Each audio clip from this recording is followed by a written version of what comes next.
A cup of coffee. In a quiet corner of the city, there was a small, cozy cafe with a table by the window. Every day after university, Emma would come to the cafe at the same time and sit in her usual spot. She always had a book with her and a notebook full of writings she never showed anyone. Her order never changed, a cappuccino, with a heart drawn in the milk foam. And it was always brought by Daniel, the boy who worked at the cafe. Daniel was quiet by nature. He didn't talk much, but there was something deep in his eyes. Every time he brought Emma her coffee, he'd place the cup gently on the table, pause for a brief moment to look into her eyes, then walk away silently. But in that short moment, so much was said. Emma felt something different in those looks. They never exchanged words, yet every day, same time, same table, same coffee, an invisible bond was quietly forming between them.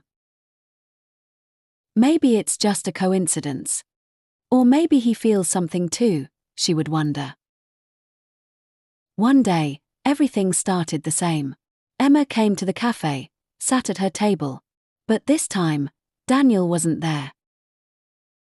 Another staff member brought her coffee. It was a cappuccino, with milk foam but no heart on top. A small detail, yes. But to Emma, it meant something was missing. She opened her book, tried to read a few lines, but couldn't focus. She looked at the coffee. It felt like whatever she used to feel in that cup was no longer there. That day, she left the cafe early. She didn't touch her coffee. The cup remained on the table as if it held all the unspoken words and frozen emotions she couldn't let out. She didn't return to the cafe for a few days. But no matter how much she tried to keep her distance, her thoughts kept pulling her back.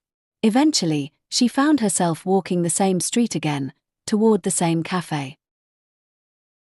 As soon as she stepped inside, her eyes searched for Daniel. He was there, but this time, not working. Daniel was sitting at the table where the girl always sat. He was dressed casually. In front of him sat a cappuccino, with a heart drawn in the milk foam. Emma froze. She took a deep breath, then slowly walked toward the table. Daniel looked up and smiled softly. Finally, their silent connection turned into words. "I didn't bring your coffee this time. But when you stopped coming, I realized I wasn't just here to work. I was coming to see you." Emma didn't say anything. She just smiled. And sat across from him. This time, the cup didn't just hold coffee, it held feelings. And the silence between them was no longer from shyness, but filled with understanding. The end. Sometimes, a cup of coffee becomes the bridge between two hearts. No words are needed, just a look, a scent, a taste. And the quiet knowing that something real is there.